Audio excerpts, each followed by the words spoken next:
And we're recording. We're recording. We are recording.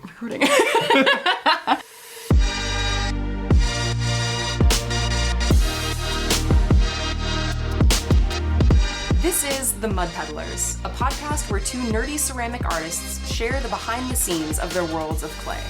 We're your hosts, Lindsey M Dillon. And I am Donte of Earth Nation. All right, so this week on The Mud Peddlers, we are actually answering a question that wasn't originally intended as an answer to be answered, a question to be answered by the Mud Peddlers, but I did a AMA or Ask Me Anything when I left for my trip for Morocco and Spain. And one of the person's questions I thought was, well, I mean, there are actually really many good, insightful questions, but this one, when I was, we were trying to figure out what we were going to talk about today, I was like, hey, what if we do this? Okay, so this question is from harta.vs. And they say, I hope you have safe travels. I'm just a beginner potter, but I have one more general question. What was one of your biggest Eureka moments when trying to master making a form or trying to create a glaze? And did you get there by trial and error, or did you do a bunch of calculations and thinking? What do you think is the best way to make breakthroughs as an artist like that? I think those are all fantastic. That seems like three different questions. Yeah, it's a lot. So. I have answers for all three. Yeah.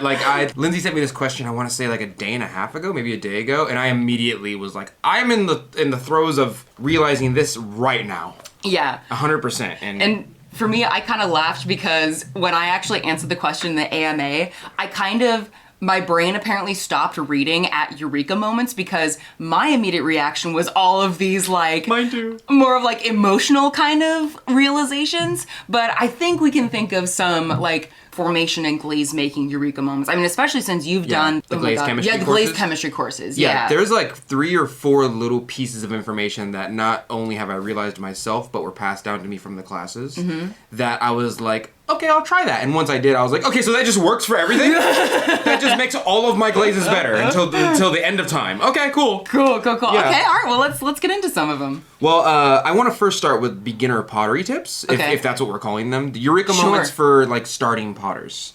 I think so. Can we do that? Yeah. Okay, so the first thing that really helped me is that almost every shape on the wheel, most shapes stem from some dimension of a cylinder. Yeah. And I know that's a very basic thing, but once you realize that, then you start concentrating on how to make a good, proper cylinder that doesn't twist, that has the right amount of thickness, is a certain amount of height. You understand the clay body you're working with has a certain amount of long or short work time. And from that point on, you stop caring about like, big, tall shapes, thin body cylinders like the pros. You're just like, man, I just want to learn how to make a really good quality cylinder so that my shapes are standard and my clay is even so it dries evenly. And that was like so freeing for me. Just like, okay, so it's just all about the cylinder. Yeah.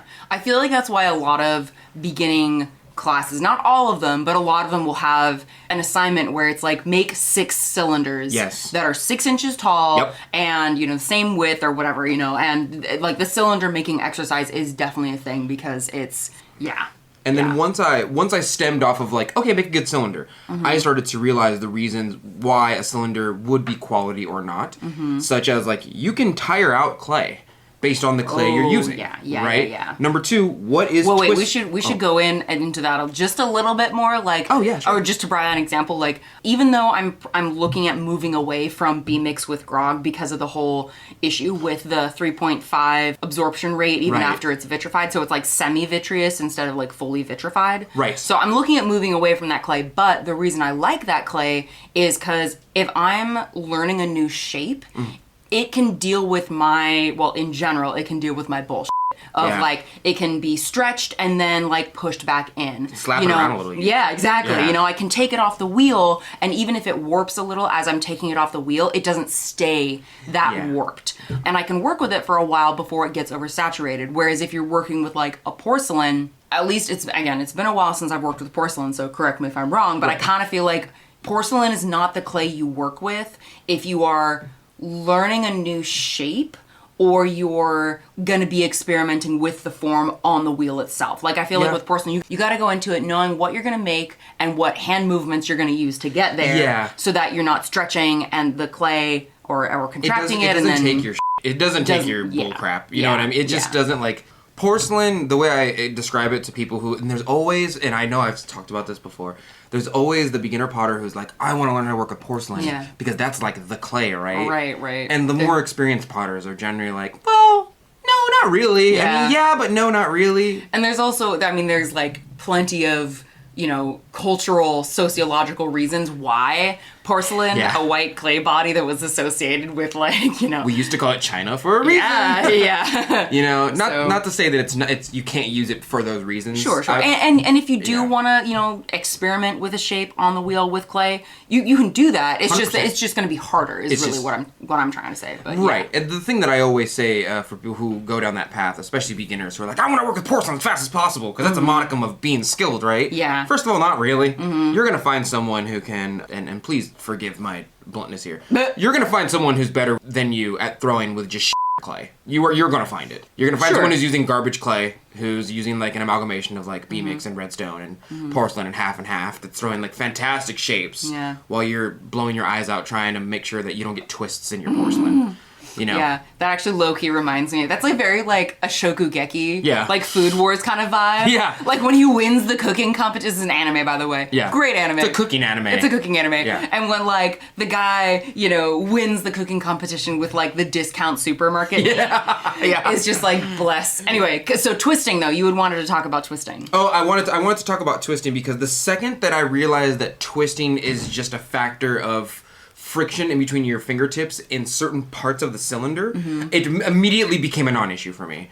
Like, the way I think about it is that as you're pulling, your fingers, even though they're hydroplaning with water, are technically stopping a certain portion more over the top part, because you're pulling as you go up, right? Yes. Of the clay is technically going slower than the rest of the parts that's already been pulled or the bottom parts. Right. And if you stay too long on a specific spot or put too much friction on a specific spot, it will encourage twisting. Right. This can be kind of, I don't want to say mathed out, but there's variables. They're like the thickness of clay, how short your clay is, how tall it is, things of that nature, what kind of clay you're working with. But moreover, a good percentage of your twisting, if you are getting a lot of twisting, is just like you stayed too long pulling on one spot with not enough water. And moreover, just like the fix to it is to just pull faster, really. Yeah. The high majority of the time, just pull faster and with less pressure. Yeah. So my biggest issue with twisting, which I will still sometimes get, is when I'm pulling the walls of my steins, because those are the largest shapes that I make. And for me, what normally causes twisting is my grabbing essentially too much clay. And so I'm pulling there's a big old chunk of clay on the top part that I'm pulling, and I have that combined with basically making the walls and the bottom section, like underneath my fingers as I'm pulling, thinner than the top. Too thin. Yeah. And that's the biggest thing for me. So so twisting is a big thing. Twisting is a thing that once you understand exactly why it's happening in your clay body, you're like, oh, it's just not going to happen anymore to me. So that was definitely one of a big Eureka moment for you? Every clay has different variables in which, like, how long or short they are, based on their composition, of course. Because just like glaze, they're made of... long or short, just in case our listeners aren't really familiar with those terms? Long being you can, like, stretch it very, very wide. You can work with it for a longer amount of time. And short being the opposite of that, where it's like, I need to pull this in 2 pulls, like the porcelain. Or it starts cracking and things like that, Yeah, it doesn't have a lot of give. It can't dry very unevenly. Like B-mix with grog, you can just kind of like leave out until it's dry. Bless. It takes so much. Sue McLeod actually just posted something on Instagram. I will try and post it on my Instagram, where she explains why certain clays crack, and she showed like basically the structure of clay. Yeah. You've seen it, right? I have, yeah. And there's space that is not filled in between, and I know this is wrong, but the molecular structure of like how things are binded to, or the platelets, or how they're binded together.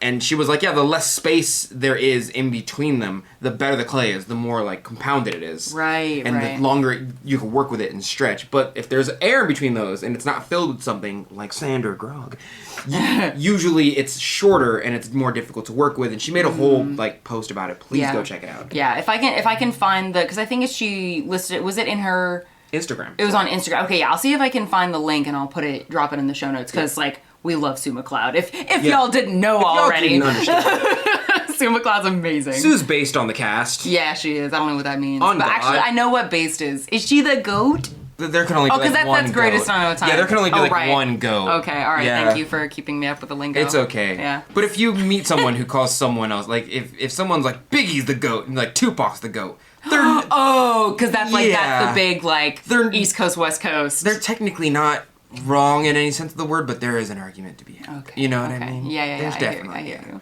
Okay, I have another wheel related one. Okay. Right? Someone said this to me one day, and I was like, "You're right. You're not 100% right." But you know me, I talk in like 90 and 80%. Sure. Yeah. Okay, yeah. the wheel is just a tool for making things round, and anything after that is where my real creative process comes in. Because I can only, it's not really true, but I can get really good at making big shapes and thin shapes and round shapes and certain shapes that are historically relevant and X, Y, and but like at the end of the day, I am making a vessel or something that is round with different heights. Even when you make those little donuts on the wheel, that's just like a half an inch enclosed round. Right. You know, but then after that, if I want to make a square shape, I'll take it off the wheel and morph it a little bit. If I want to make something that, you know, where you squeeze both sides together. Yeah. Like one of those thin bottles, take it off the wheel, you know. But once somebody was like, yeah, the wheel is just a tool for making things round. But you can modify your work or alter it any way you want after that. Then I was like, oh, you're right. You're so right. He's like, yeah, aren't you just tired of making like round things? And I was like, no, I like that. And he goes, right. But like, there's more to life than just like round. Like cups and bowls and plates. And I was like, oh, so you're so... I'm sure I could give an example or two, but I'm also sure there's 100 examples versus that of where you're right. Yeah. It's just a tool for making things round. You know? And so I've, within the last month, I've started to expand. Like, okay, we're gonna do some silk screening. We're gonna do some color variation. I've started to experiment with like glazes a lot more. Cool. But it was, again, very freeing to just be like, oh yeah, I just kind of make round things with pretty colors on. Yeah, which is fine. Because to be honest, it's like I did a little bit of experimenting with different shapes, like essentially like throwing and altering the form. Yes. But yeah, like in my day-to-day work in the studio, I'd be making the round things. I'd be making the round things, and then I'd be making the round things thin, and I'd be making them tall, and different parts, and then people are impressed because they go, ooh, the bottom's so round, and the top's so thin. And then tiny piece of paper go on top, bottleneck, very impressive. Very impressive. Because kind of difficult. But also still just round. Okay? Also still just round. So I've gotten a lot more into like, oh, I'm going to carve this when I take it off the wheel. I'm going to alter this in some way, shape, or form. I'm going to pound this part in, or like... Yeah, you are. Yeah, I am. I mean, I love that so much. Oh, my Lord. But yeah, once I settled in with the idea that the high majority of the shapes on the wheel that I'm making are just round, I was like, oh, well, I want to be more creative than just round. You know, and that started not to say that that's bad if you just want to do that. Yeah. But like I don't know, I want to go beyond just round. You know, and so that was a eureka moment for me where I was like, okay, well, I got to move past that. In order for me to grow as an artist personally, I need to move past round. I need to do texture. I need to do glazes. I need to do altered forms. I need to do something that's not round, because now that someone's pointed it out to me, I'm gonna go crazy just making round. When someone's like, "You just make round things," I'm like, "Oh, you're right," and it makes me angry.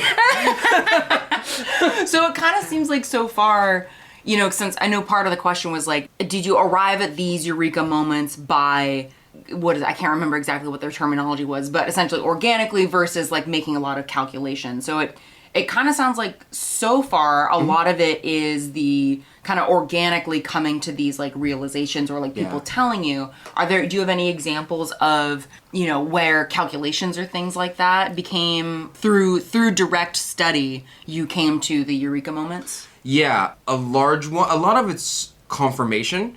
So what'll happen, especially with my glazes, I will take a glaze and I will mess with it for a very long time, and then off of my experiences in firing, I'll have a hypothesis. And I'll go, regardless of other people's information at this point. Right. Like, I don't know any... Before I took the classes, I was doing this, but I'll be like, I don't think that works that way. You know, like, everyone online...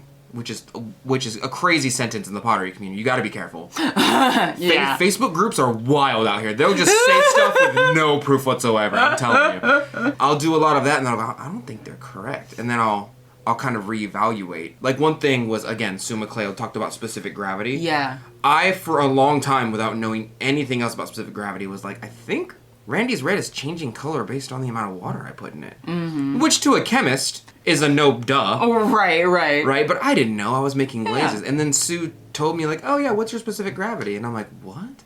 And she goes, your water should be treated as if it's an ingredient. And it matters to how thick the application goes on the pot, and then... Dude, that statement in and of itself is like Eureka moment. Like, thinking about water as an ingredient. Because when I started making... Not formulating my own glazes, but when I was taking already made glazes and making them at home, my mentor, who kind of taught me how to make glazes, already had a recommendation for how much water to go in there and also what the hydrometer reading should be. Right. She didn't use specific gravity, but it's like I kind of had a sense of what to do.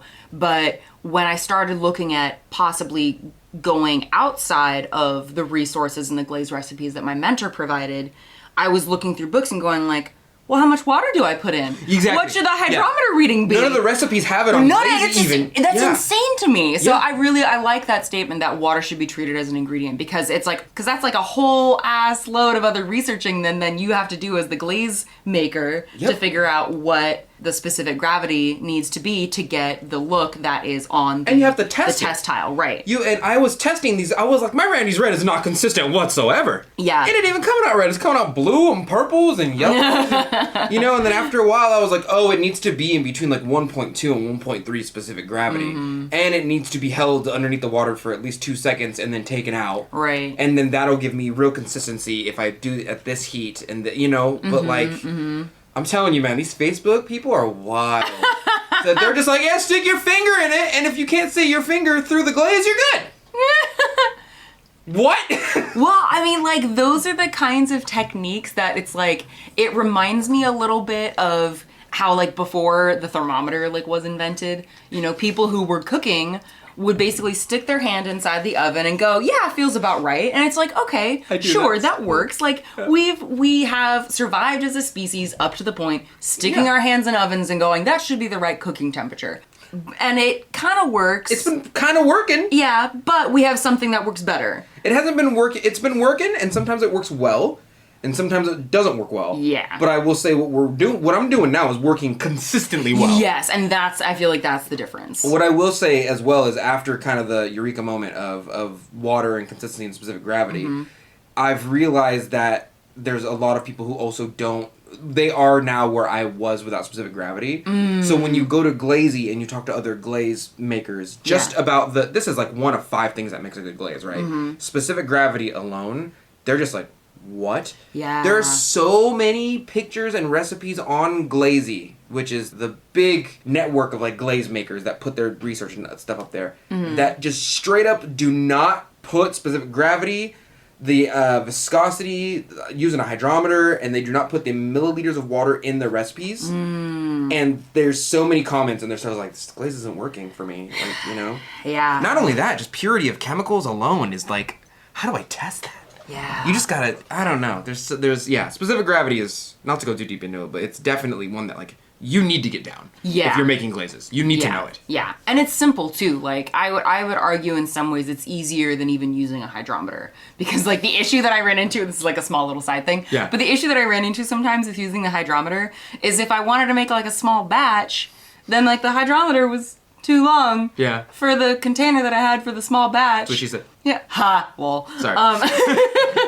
So it's nice that, like, basically as long as you have at least 100 milliliters of a glaze that you're testing, at least, you can test the specific gravity. Yeah, and it's you need the same equipment that you would need to make a glaze that you would need to test specific gravity. Yeah. It's like a little tube. You don't even need a little tube. You just need to know where 100 milliliters or 50 milliliters is. Yeah, on a container. But you can buy a graduated cylinder fairly cheaply online, and they're actually probably cheaper than hydrometers. I would think. Yeah. Well, yeah, they're made of like plastic. I think hydrometers are a little bit more like metal in plastic in like a buoyancy thing. Yes, so it floats, yes. And there's a method to making it. This is just like, it's a plastic container that has markings on it. Yeah. There you go.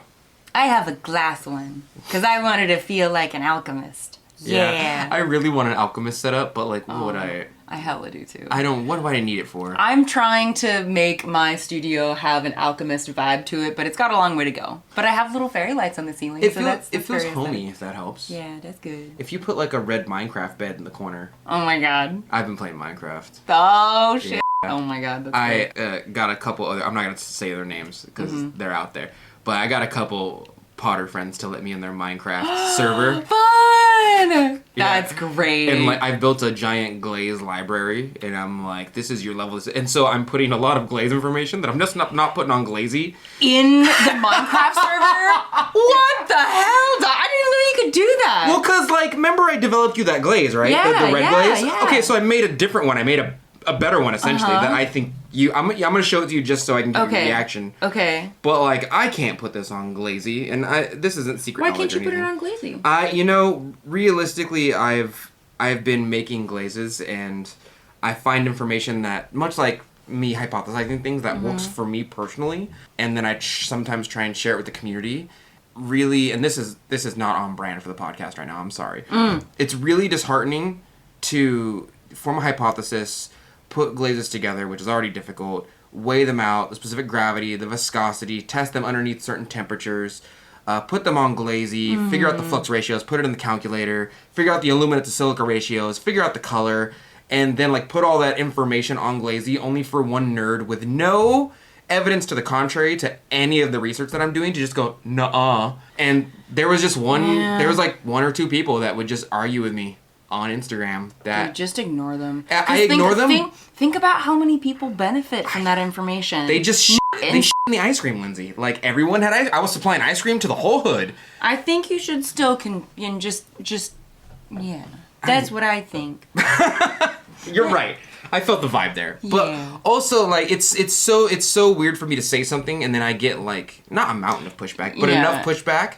And then I'm like, well, show me your research. Like, what have you found to the contrary? And they have nothing. They just have like, well, my grandpa, who's a Potter from the 70s, said nuh-uh. Yeah. And I'm like, yeah, I just don't want to argue with you. And it's easier for me to just like keep the info from you and not argue with you. Because it doesn't benefit me at all to share the information with you. It only benefits me to do my own research and keep it. And I've already been sharing so much info with the community that like, I'm keeping this. You see that? That's nice. I know it's nice. It's more orange than red, though, I would say. Yeah, it's more orange than red, but it's because I had a theory that red iron oxide, when it's calcified, being the difference between yellow iron oxide and red iron oxide. Calcined, I think? Calcined? Calcined, because calcified is different. Calcined is when you basically put something like through the kiln, right? Because it's like fired, essentially. Yeah, I thought calcified was like when you fire something, essentially. No, that's calcined. I'm using the wrong word. Calcified is, I can't remember what it chemically means, but it's basically like when something like solidifies, kind of. Oh, okay. Yeah. Okay, calcined then. Right. So yellow iron oxide is the decalcined version of red iron oxide, right? And I kept using red iron oxide for all my reds, and I really wanted oxidation red. Yeah. Really badly, and one day I was like, well, this is a caveman Eureka moment, I suppose. Where I was like, caveman Eureka moment. I was like, well, red iron oxide, red, but iron. Yellow iron oxide, yellow, but iron. Isn't yellow just a higher version of red, like a lighter version of red? Which is not true. Really. Yeah. But I used it in a glaze, and it turned out a lighter version of red. And then I was like, okay, so yes. So the answer is yes. Yeah. And then I checked with some other people, and they're like, no, it's basically the same exact thing as red iron oxide. And I was like, but it's working better. Yeah. So is it purity? Like, what? What? I don't know what you're saying, but like, this is pretty close to red for an oxidation cone 6, which is difficult to do for most people. And it's not like I did it once. Like, I did it like multiple times on multiple clay bodies. Multiple times. Oh, that's pretty. You see what I'm saying? Like, this is like 4 different pots I'm showing you. Bro, you should put this online. That's real nice. No, that's real nice. Oh, baby. Sorry, that's a baby. See what I mean? Yeah. Yeah. Is it shiny? It's kind of shiny. It's like a matte. It's more semi-matte. Semi-matte, yeah. But I developed it for you, and you're done with shiny. So, like, I was like, I'm not sharing this, because, yeah. Anyway. All right, well, I'll work. Bringing it back around. Dear listeners, I'm going to work on him, so I'm going to try and get him to release that glaze for you. A few of you angered me, and now no one gets ice cream. Don't listen to those assholes. Stop Okay, all right. God. So I'm trying to think of a few different like technical eureka moments that I've had. Yeah. And there's a few small ones.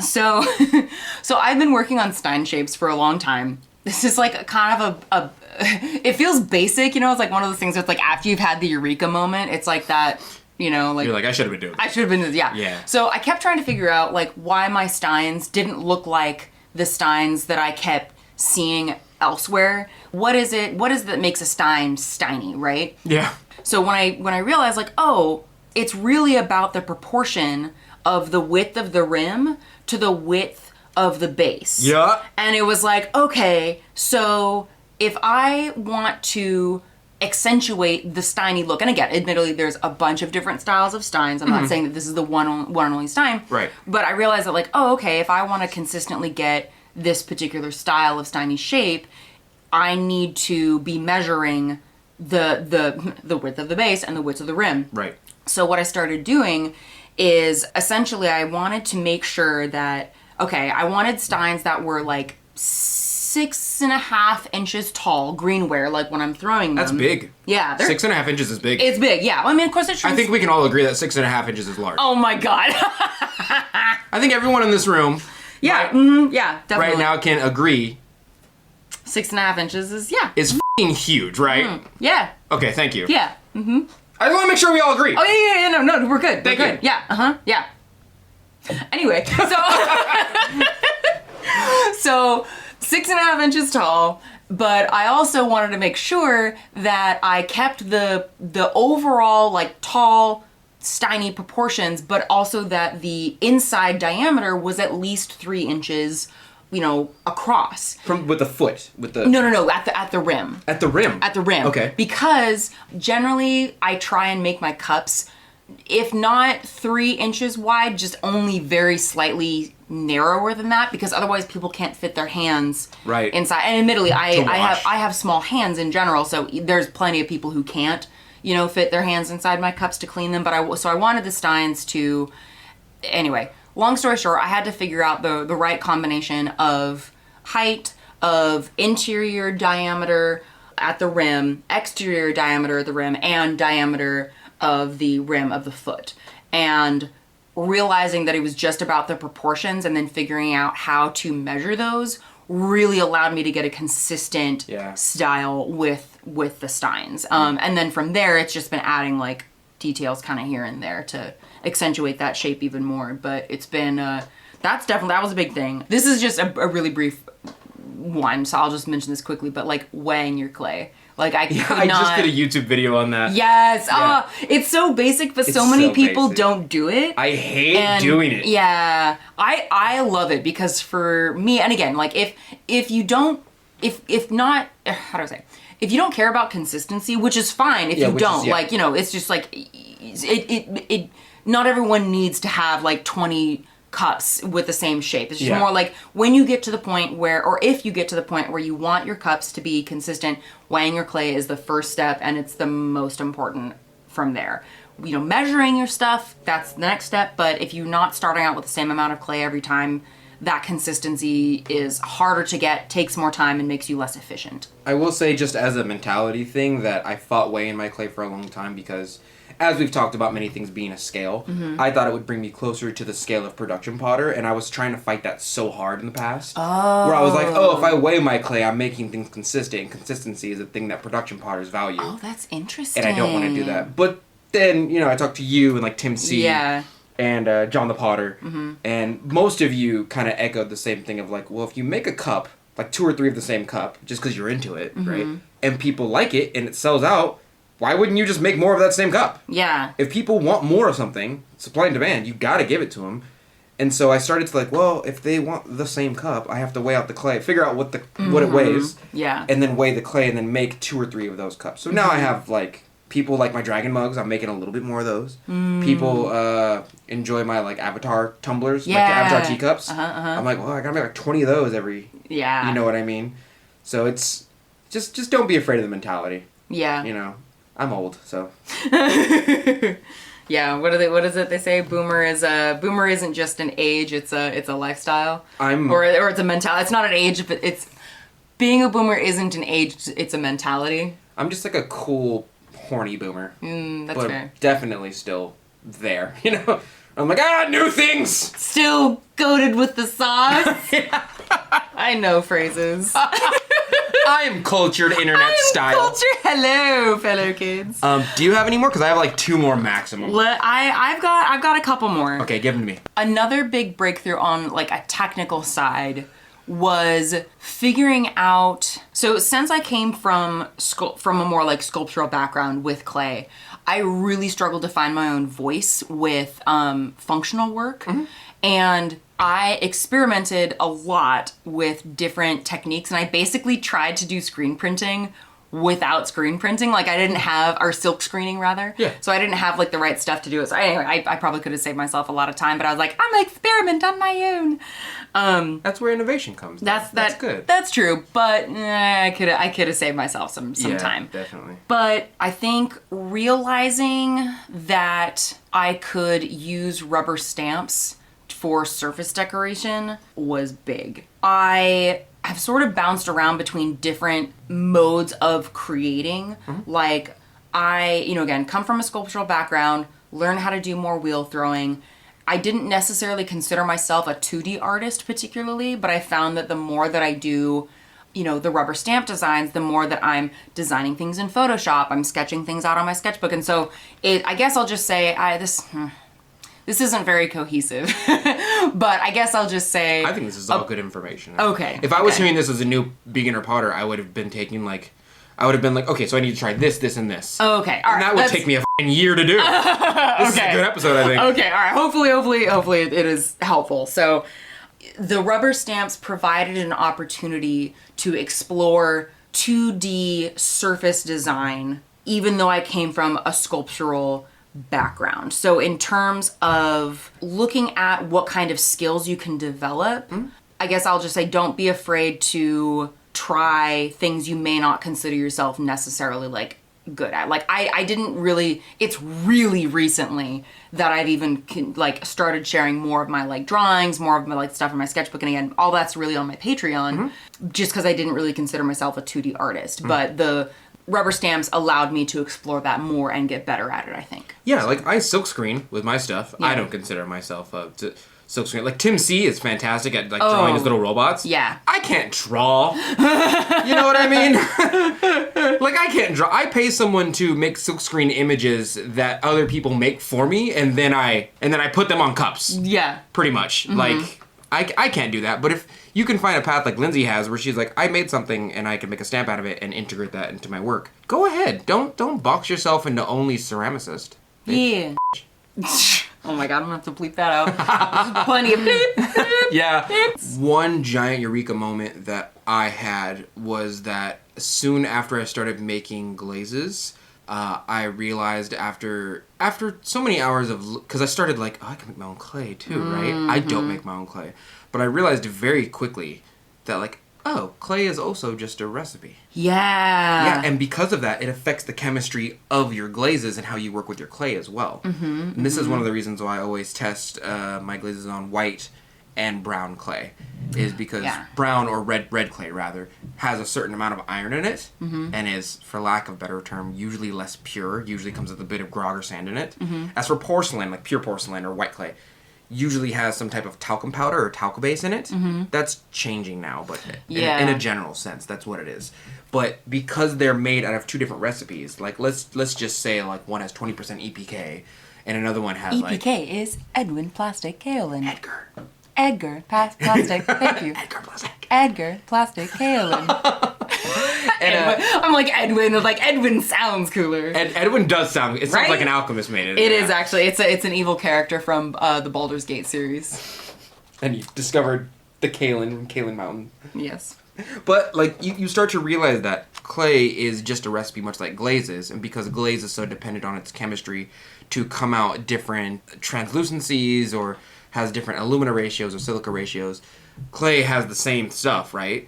So those chemistries work together. When I started testing my glazes when I realized that eureka moment, I started testing all my glazes on brown clay as well. Like my new red glaze turns real good red on redstone clay because there's a bit more iron in it. Yeah. Right? But like on white clay, it looks a bit like light red or orangish. Mm-hmm. But like the second you realize that clay is also chemistry and that affects your glazes, you start thinking like, well, how can my glazes change if I use different clay bodies? Yeah. And your testing just opens up. Oh my God. See, to me, that sounds like intimidating, because part of the question was also, how do you recommend artists kind of find those breakthrough moments? And part of me is like, well, I think it's just about continuing to experiment. But also, I think there gets to be this point where it's like, when you do realize how much you don't know and how much experimentation you really can do, I think a lot of it is figuring out what you want to spend your time on. Yes. And knowing that just because you don't want to spend your time researching one particular thing doesn't mean you're any less of a ceramic artist. Yeah, of course. I definitely had that feeling of like, oh, I need to work up to using porcelain. You know, I felt embarrassed when people would ask me what kind of clay I used, and I'd say, oh, you know, be mixed with grog, you know, like as though that was not good enough, you know? So, yeah, basically. I'm a monster. I'm just like, I use whatever clay I want to. Yeah. Because I can. Yeah. Because I know the chemistry now. yeah. Which is a power move in and of itself. Yeah. Yeah, but that's I saw that door open a little bit, and I'm like, nope. No, thank you. Well, what you generally do, or at least what I generally did after that step, is I started to realize what clays are desirable for my glazes and the workability of my stuff. And then I just stick to like 4, maybe 5 clay bodies now. Yeah, and that's even like a lot. Like usually most people stick with 2 or 3 maximum. Mm-hmm. And it is okay to like amend what I just said, like in terms of working with different clays and stuff.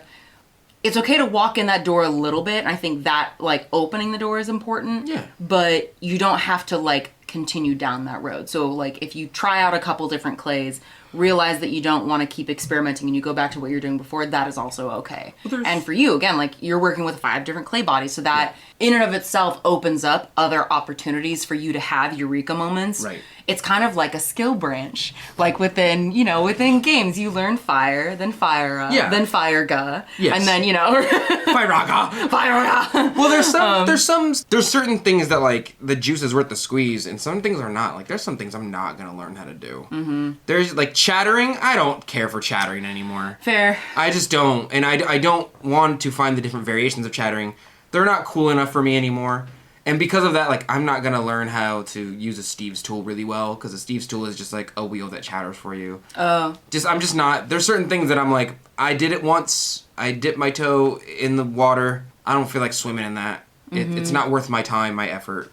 Just for me personally. Some people make entire careers off of like a tool, and that's all of them. Go for it. Yeah. But like, there's certain things that I'm just like, meh. Yeah. Are there other things that you can think of in terms of like how people could kind of find their way to eureka moments?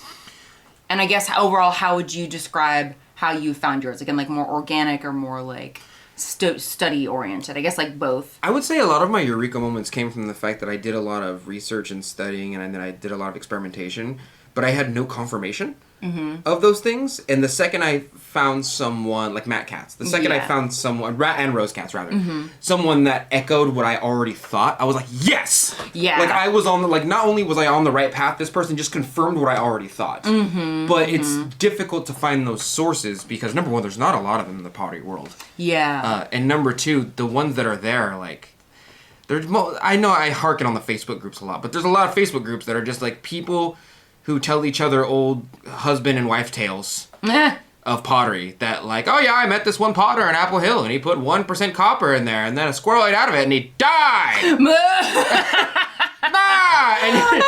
And you're like, what? Yeah. And then I meet, like an actual glaze chemist at Eureka, and he's like, no, that's ridiculous. Who told you that? And I'm like, Facebook, and he's like, okay, well, don't go there. No, Facebook is okay to go to. It's just knowing that you gotta pick and choose, which yeah, like be aware that there can be misinformation that spreads. Because I mean, again, like Clay Buddies is an awesome Facebook group that has like a really strong and active community for learning stuff. That's actually kind of something that I was thinking about in terms of like how to come to eureka moments. Is I think can sometimes be a combination of doing stuff on your own, but also having some kind of community to either share things or like it's important to talk to other people about the clay things. Or about non-clay things, like for when we do the next episode, because we've talked so much about the technical Eureka moments that we're going to go into the emotional or non-technical Eureka moments next episode. I don't have any emotional stuff for you. You do. I know you do, because... I'll share it with Lindsey. Yeah. Maybe. I'm going to make him share it with all of you. I'm going to cry next time. We're going to be openly weeping. Yep. You're just going to hear, like, really uncomfortable mouths and, like, no sounds. Oh, God, don't. I'm going to have to hear that editing.